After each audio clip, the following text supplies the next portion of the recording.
चाहूं जैसा पर शायद सपनों में, मैं उड़ना चाहूं जैसा पर शायद सपनों में।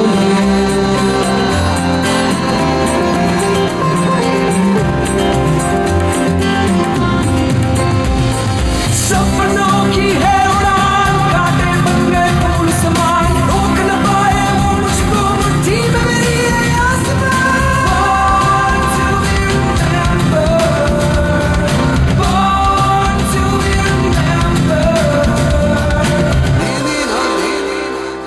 दोस्तों, ज्ञान की सीमा का आंकलन किसी व्यक्ति के शैक्षणिक संस्थानों व उसे मिले पुरस्कारों से नहीं, बल्कि इस बात से लगाया जाता है कि उन्होंने समाज के लिए क्या किया और कैसे।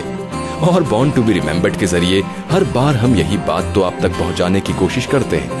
आज जिस घटना के बारे में हम बात कर रहे हैं, उसके जरिए न सिर्फ एक देश को बल्कि पूरे विश्व को भरपेट भोजन उपलब्ध कराने का सपना देखा व पूरा किया गया, और साथ ही करोड़ों लोगों को एक स्वस्थ और खुशहाल जीवन जीने का मौका भी मिला। आज पूरा विश्व खाद्य दिवस यानी वर्ल्ड फूड डे मना रहा है। ये दिन सिर्फ एक आयोजन ना होकर दुनिया के आखिरी व्यक्ति तक खाद्य सुरक्षा को मजबूत बनाने का भरोसा दिलाता है। प्रत्येक वर्ष 16 अक्टूबर को मनाया जाने वाला विश्व खाद्य दिवस दरअसल संयुक्त राष्ट्र के कृषि एवं खाद्य संगठन FAO की स्थापना का दिवस है। इस संस्था की स्थापना वर्ष 1945 यानी 1945 में वॉशिंगटन DC में की गई थी, और तब से लेकर आज तक ये स्थापना दिवस 150 से भी ज्यादा देशों में विश्व खाद्य दिवस के रूप में मनाया जा रहा है, जिसका मकसद है गरीबी व भुखमरी जैसे मुद्दों के प्रति लोगों में जागरूकता फैलाना।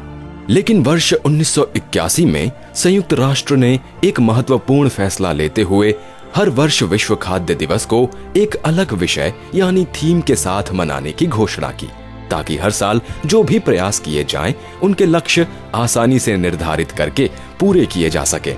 विश्व में खाद्य सुरक्षा को सुनिश्चित करने के लिए ये जरूरी है कि इसमें निजी क्षेत्र की भागीदारी अधिक से अधिक रहे। हालांकि पिछले 20 सालों में अर्थव्यवस्था में आए उतार चढ़ाव से खाद्य सुरक्षा कार्यक्रमों की रफ्तार भी प्रभावित हुई है, लेकिन फिर भी विश्व के साथ साथ भारत में भी अल्प पोषित व कुपोषित लोगों की संख्या में कमी आई है। लेकिन दोस्तों, हर व्यक्ति को 2 वक्त की रोटी मिले, ये सपना पूरा करने में हम सब भी मदद कर सकते हैं, जिसका सबसे आसान तरीका है भोजन की बर्बादी को रोकना, क्योंकि हमारे द्वारा बर्बाद किए जाने वाले भोजन से लाखों लोगों को हर रोज भूखे पेट ही सोना पड़ता है। इसीलिए बेहतर होगा कि हम सब अपनी थाली में उतना ही भोजन लें जितने की हमें जरूरत है।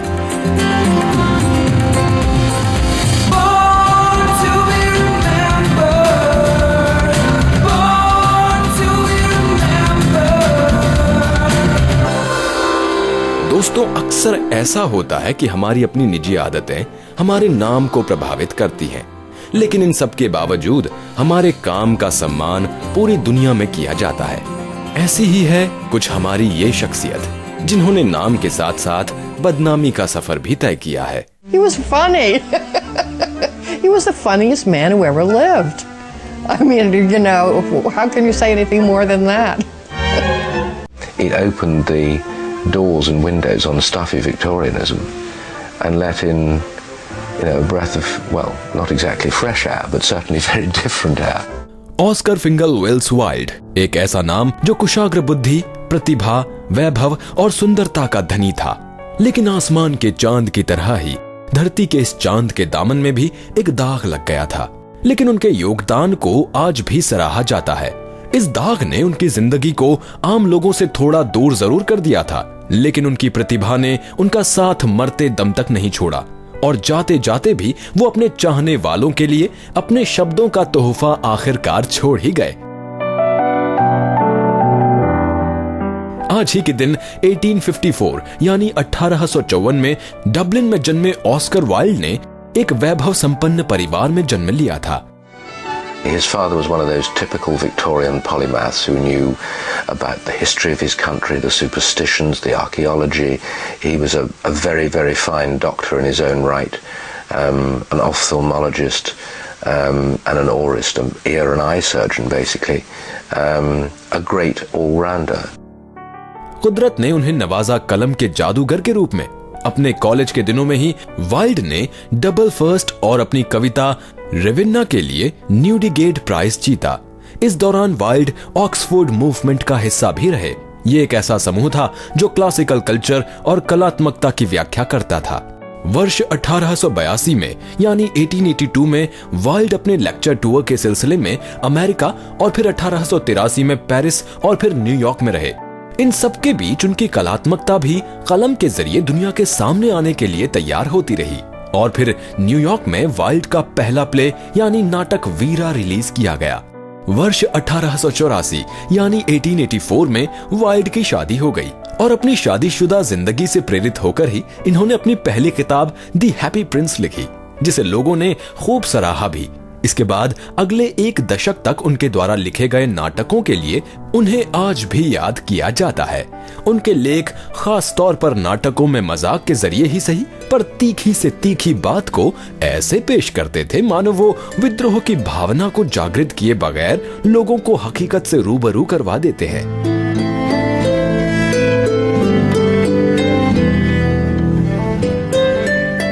उसी समय खुद वाइल्ड की निजी जिंदगी कई उतार चढ़ावों से होकर गुजर रही थी। विद्वानों में आपस में वाइल्ड के निजी संबंधों को लेकर बहस छिड़ी हुई थी। इन लोगों का मानना था कि वाइल्ड बेशक एक बेहतरीन लेखक है, लेकिन इससे उनके चरित्र पर उठते आरोपों को नजरअंदाज नहीं किया जा सकता। और फिर 1895 यानी 1895 में इन आरोपों के सिद्ध हो जाने पर उन्हें होमोसेक्सुअलिटी के अपराध में जेल तक जाना पड़ा। उस वक्त इस अपराध के लिए सख्त से सख्त सजा दी जाती थी। 2 साल तक वाइल्ड को कठिन परिश्रम करना पड़ा, जिस कारण उनकी कलात्मक ऊर्जा में भी कमी आती चली गई। सलाखों के पीछे की यातनाएं सहने के बावजूद वाइल्ड की कलम लगातार चलती रही और उन्होंने एक काफी विस्तृत व तीक्ष्ण शब्दों वाला पत्र लॉर्ड एल्फ्रेड के लिए लिखा, जिसका एक भाग बाद में दे प्रोफुंडिस के नाम से प्रकाशित हुआ। जेल के दौरान ही वाइल्ड को बैंकरप्ट यानी दिवालिया घोषित कर दिया गया और फिर यहां से बाहर आने के बाद उन्हें अपने कुछ दोस्तों की उदारता पर ही निर्भर रहना पड़ा। जेल से बाहर आने के बाद उनकी हालत बेहतर नहीं थी। वो कई दिनों तक पेरिस के एक होटल में सेबेस्टियन नाम की झूठी पहचान के साथ रहे और करीब 3 साल बाद इस दुनिया से कहीं बहुत दूर चले गए। जिस वक्त दुनिया को बेहतरीन नाटक और लेख देने वाला ये शख्स अपनी अंतिम सांसें ले रहा था, उसी वक्त उनकी जुबान से निकले आखिरी शब्द कुछ यूं थे कि मैं जानता हूं कि ना ही नियम गलत होते हैं और ना ही सही। हम सब एक मकसद के साथ रहते हैं और अगर हमारी दीवार मजबूत नहीं है तो एक दिन 1 साल के समान लगता है। एक ऐसा साल जिसके दिन बहुत लंबे होते हैं। दुनिया एक मंच है, लेकिन नाटक सिर्फ अभिनय। आज हम सब वाइल्ड के जन्मदिन पर उनके योगदानों के लिए उन्हें धन्यवाद देते हुए हार्दिक श्रद्धांजलि अर्पित करते हैं।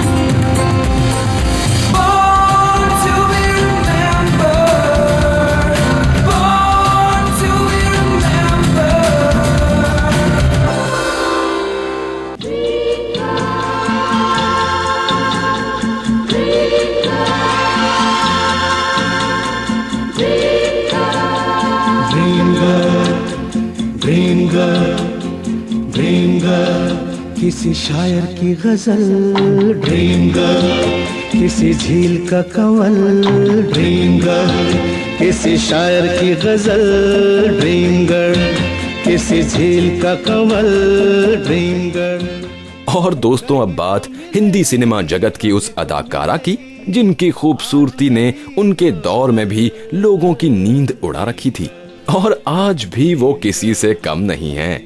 कुदरत ने उन्हें जितनी खूबसूरती बख्शी उतनी ही अदायगी भी, और यही वजह है कि बॉलीवुड की ड्रीम गर्ल का खिताब आज भी उनके ही नाम है।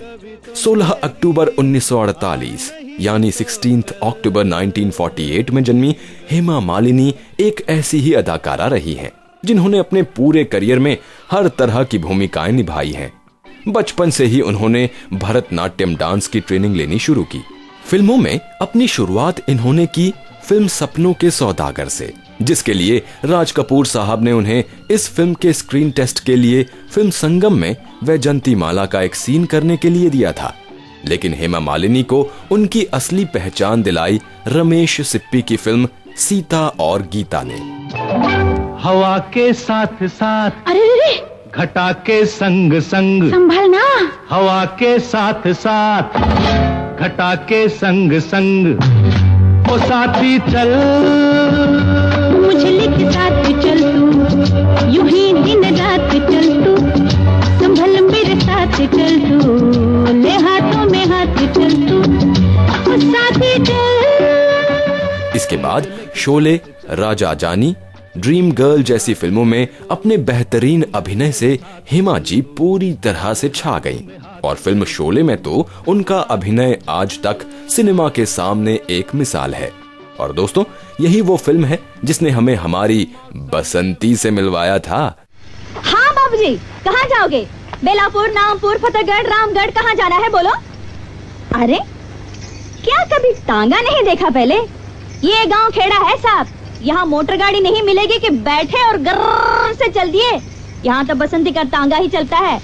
देखो, मुझे बेफिजूल बात करने की आदत तो है नहीं। चलना है तो बोलो चलना है। अरे भाई, हमको तो चलना नहीं चलना है तो ठीक है, कोई बात नहीं। अब बसंती से कोई दुश्मनी तो नहीं हो जाएगी। तुम बाहर निकले तो मैंने सोचा कि टांगा करोगे तो पूछ लिया। अब कोई जबरदस्ती का सौदा तो है नहीं। बैठे बैठे नहीं बैठे नहीं बैठे। अरे ये तो बसंती का टांगा है, किसी जमींदार की बेकारी थोड़ी है कि मर्जी न मर्जी करना ही पड़े। तो आज तो वही मिसाल हो गई कि हाँ चलिए, चलना है यार। हाँ तो आ जाओ, मैंने कब मना किया। एक तरफ इंडस्ट्री में हेमा जी की डिमांड बढ़ती जा रही थी, तो वहीं दूसरी तरफ कई बड़े हीरोज उनकी खूबसूरती के दीवाने हो चुके थे कि तभी धर्मेंद्र साहब उनकी जिंदगी में आ गए और फिर बसंती और वीरू की ये जोड़ी 2 मई 1980 को शादी के पवित्र बंधन में बंध गई। अरे तुम्हारे लिए क्या मुश्किल है, बस ऐसी जगह बात लगा प्रभु की बसंती रानी बनकर राज करे, यूं कि मजा आ जाए जिंदगी का। आगे जैसी तुम्हारी मर्जी। यूं कि ये कौन बोला? ये हम बोल रहे हैं। प्रभु तुम?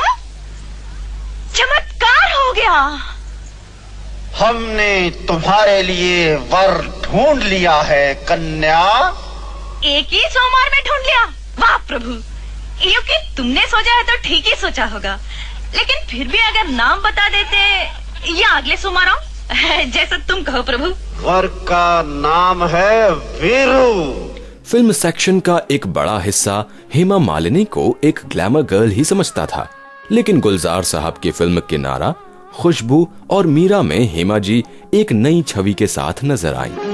मेरे तो गिरिधर गोपाल दूसरा न कोई, मेरे तो गिरिधर गोपाल दूसरा न कोई, जाके सर मोर मुकुट मेरो मत सोई, मेरे तो गिरिधर गोपाल दूसरा न कोई। पैरेलल सिनेमा ने इसके बाद हेमा जी का एक नया रूप विकसित किया और फिल्म एक चादर मैली सी व रिहाई में इनके अभिनय ने सभी को वाह वाह करने पर मजबूर कर दिया।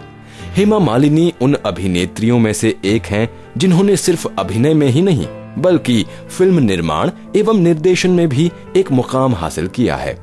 उन्होंने क्लासिकल डांसर के लिए नुपुर नाम का एक टीवी सीरियल प्रोड्यूस किया और डायरेक्ट भी किया। इसके बाद बारी आई फिल्म दिल आशिना है की, जिसमें उन्होंने शाहरुख खान को पहला ब्रेक दिया। हेमा जी ने फिल्म मोहिनी भी डायरेक्ट की और फिल्म टेल मी ओ खुदा में बतौर निर्माता निर्देशक एक बार फिर से अपनी बेटी ऐशा देओल को लॉन्च किया। बीच में मैं बहुत कुछ करने लगी। मैं डांस में, आप सब जानते हैं, अभी भी डांस कर रही हूँ। उसमें मेरा लगाव थोड़ा ज्यादा हो गया था और then I became a parliamentarian. अलग अलग क्षेत्र में मैं जाती गई और कभी ये दिमाग में नहीं आया कि मैं वापस फिल्म बनाऊं। इस हमेशा एक प्रोड्यूसर के लिए एक थोड़ा सा प्रॉब्लम रहता है, स्पेशली जो आर्टिस्ट होते हैं वो जब पिक्चर बनाते हैं तो I don't think we are that an expert to know all the intricacies of the film making. We can do the business part, you are not so much aware of. So maybe that is the reason I said no, let me do something else. Media people kept on asking, आप picture कभी बना रहे हैं, कब बना रहे हैं? Then I was trying to look for some subject. मैं ढूंढ रही थी क्या बनाऊं, अलग अलग स्क्रिप्ट भी सुनती गई. Then I came across this, ये मुझे अच्छा लगा तो इसको स्टार्ट किया. आज भी हेमा जी की खूबसूरती और अदायगी का कोई जवाब नहीं है. ये सच में सपनों की वो मल्लिका हैं जिनकी तरह ना ही कोई था और ना ही कोई रहेगा. तो आज हमारी ड्रीम गर्ल को उनके जन्मदिन पर ढेरों बधाइयां और साथ ही आगे भी हमारे दिलों पर यूं ही राज करते रहने के लिए ढेरों विशेष. क्या खूब लगती हो, बड़ी सुंदर दिखती हो, क्या खूब लगती हो, बड़ी सुंदर दिखती हो.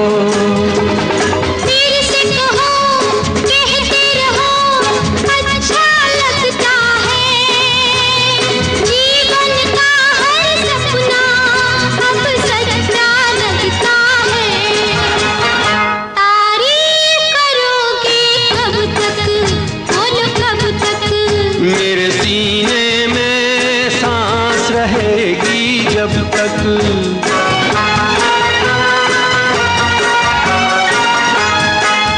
तब तक मैं रहूंगी मन में, हाँ मन में. सूरज होगा जब तक नील गगन में. तेरे से कहो, कहते रहो, अच्छा लगता है. जीवन का हर सपना अब सच्चा लगता Born to be remembered, born to be remembered. Take all of your wasted honor, every little past frustration. Take all of your so-called problems, better put them in quotations. Say what you need to say, say what you need to say, say what you need to say, say what you need to say, say what you need to say.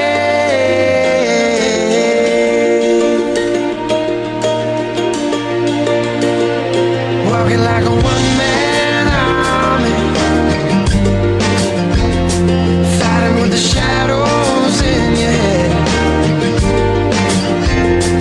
living out the same old moment, knowing you'd be better off instead if you could only say what you need to say, say what you need to say, say what you need to say, say what you need to say. ये आवाज उस शख्स की है जिसने कुदरत से मिले दो तोहफों के साथ दुनिया का दिल जीत लिया. पहला उनकी गिटार बजाने की कला और दूसरा उनकी पॉप रॉक सॉन्ग एबिलिटी. इन दोनों कलात्मकताओं का प्रयोग इन्होंने अपने सोलो एल्बम्स और ग्रुप परफॉर्मेंसेस में किया, जिसने इन्हें सफलताओं की नई ऊंचाइयों पर लाकर खड़ा कर दिया और बतौर सिंगर व सॉन्ग राइटर ये अमेरिका के लाखों लोगों की पहली पसंद बन गए.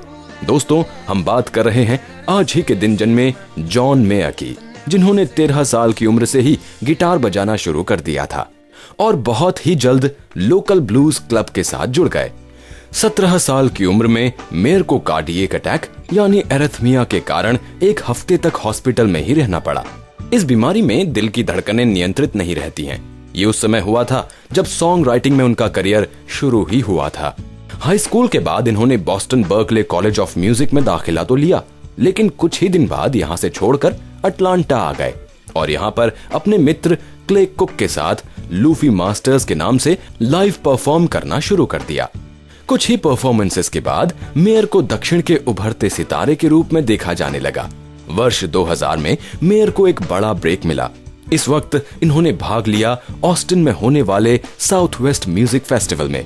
इसी साल उनका पहला album Room for the Squares Columbia में बड़ी रिलीज के लिए चुना गया। कई लाइव और स्टूडियो सिंगल्स देने के बाद 2004 में मेयर ने सिंगर और कंपोजर की अपनी इमेज में कुछ बदलाव किए। उन्होंने मैगजीन के कॉलम में ब्लॉग लिखने शुरू कर दिए और कई टीवी शोज पर बतौर गेस्ट के रूप में नजर आने लगे। इसी दौरान उन्होंने आर म्यूजिकली नाम से अपनी एक ब्रांच भी शुरू की, जिसमें उन्होंने रैपर कॉमन और कान्ये वेस्ट के एल्बम गो के लिए वोकल्स दिया और अपना नाम सॉन्ग राइटर के तौर पर रखा। उन्होंने नवंबर 2005 में बडी गाय और हर्बी हैंकॉक के साथ मिलकर दूसरे लाइव एल्बम ट्राई पर परफॉर्म किया। वर्ष 2007 में टाइम मैगजीन ने मेयर को उनकी जोरदार आवाज और जज्बाती तथा निडरता जैसे गुणों के कारण टाइम की 100वीं सीरीज का हिस्सा बनाया। लाइव और सोलो परफॉर्मेंसेस ने मेयर को अब तक एक प्रतिष्ठित समाज का हिस्सा बना दिया था। वर्ष 2009 में मेयर ने माइकल जैक्सन की स्मृति में इनके इंस्ट्रूमेंटल वर्जन ह्यूमन नेचर पर परफॉर्म किया और नवंबर में अपना चौथा studio album battle studies release किया, जिसे नंबर 1 का दर्जा दिया गया। फिलहाल मेयर का सफर अभी भी जारी है और वो अपने चाहने वालों के दिलों में बने रहने के लिए हर मुमकिन कोशिश कर रहे हैं। आज उनके जन्मदिन पर उन्हीं की एक परफॉर्मेंस के साथ हमारी पूरी टीम की ओर से ढेर सारी बधाइयां। I was born in the arms of imaginary friends, free to roam at home out of everywhere I've been. Then you come crashing in like the realest thing. Try my best to understand all that your love can bring. Oh, half of my heart's got a grip on the situation. Half of my heart takes time. Half of my heart's got a right mind to tell you that I can't keep loving you. Can't keep loving you. Oh, and half of my heart. दोस्तों, हमारा नाम पढ़ लिख कर एक अच्छी नौकरी करने से नहीं, बल्कि उस पढ़ाई के जरिए समाज को बदलने से होता है। और आज ही के दिन 1890 में यानी 1890 में जन्मे सैयद अली अकबर भी एक ऐसे ही शख्स थे, जिन्होंने हमेशा दूसरों के उत्थान के जरिए समाज को बदलने की कोशिश की। हैदराबाद में जन्मे सैयद के पिता आर्मी में कैप्टन थे और इनके बड़े भाई एक टेनिस प्लेयर, लेकिन इन्होंने अपने लिए राहें परिवार से अलग तैयार की। इस दौरान हैदराबाद में निजाम का शासन हुआ करता था। वर्ष 1912 में बीए के फाइनल ईयर में ही निजाम ने उनकी स्कॉलरशिप को मंजूरी दे दी और फिर राज्य सरकार की मदद से इन्हें इंग्लैंड जाकर पढ़ने का मौका मिला। वर्ष 1912 से 1916 तक सैयद ने कैम्ब्रिज से इतिहास, राजनीति शास्त्र एवं अर्थशास्त्र की शिक्षा ली और एमए पूरा करते ही हैदराबाद वापस आ गए। वर्ष 1916 में सैयद ने निजाम कॉलेज में बतौर हिस्ट्री और इकोनॉमिक्स रीडर ज्वाइन किया, जिसके बाद 1918 से 1947 तक इन्होंने शिक्षा विभाग के कई उच्च पदों पर रहकर अपनी सेवाएं दी। इस दौरान सैयद अली ने 1927 में लंदन में हुई इंपीरियल एजुकेशन कॉन्फ्रेंस में हैदराबाद का प्रतिनिधित्व किया और वर्ष 1930 में जर्मनी भी गए, जहां इन्होंने द जर्मन स्कूल सिस्टम विषय पर आधारित अपनी पुस्तक प्रकाशित की।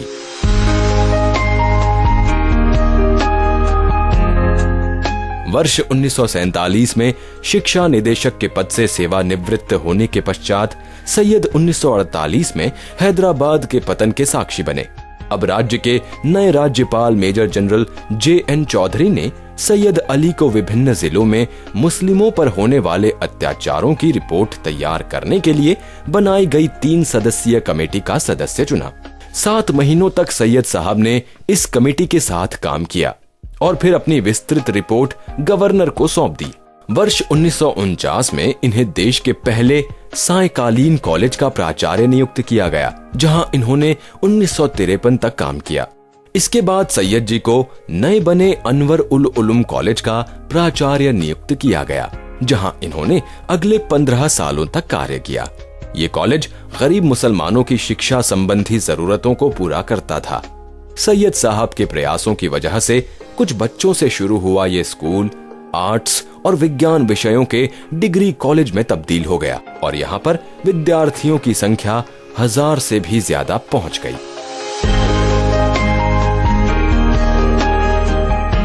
यहां से रिटायर होने के बाद भी सैयद अली ने लगातार समाज में शिक्षा के प्रचार प्रसार के लिए काम किया। सैयद जी के योगदानों के कारण ही हैदराबाद में साउंड एजुकेशन सिस्टम की शुरुआत हुई थी, जिसे आज भी याद किया जाता है। ये उन्हीं की कोशिशों का नतीजा था कि राज्य में लड़के व लड़कियों के लिए रेगुलर शिक्षा के अलावा वोकेशनल स्कूलों की नींव भी पड़ी। अभी भी हैदराबाद की विकास यात्रा सैयद अली अकबर के नाम के बिना पूरी नहीं होती है। आज सैयद साहब को उनके जन्मदिन पर बॉर्न टू बी रिमेम्बर्ड की ओर से सच्ची श्रद्धांजलि।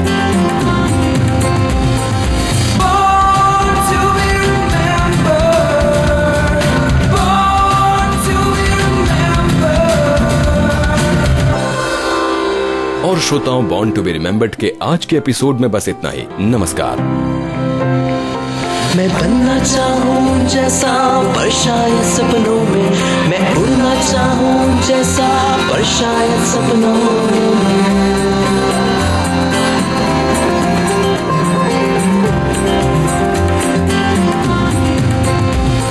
सपनों की है उड़ान, कांटे बन गए फूल समान, रोक न पाए वो मुझको मुट्ठी में मेरी आसमान।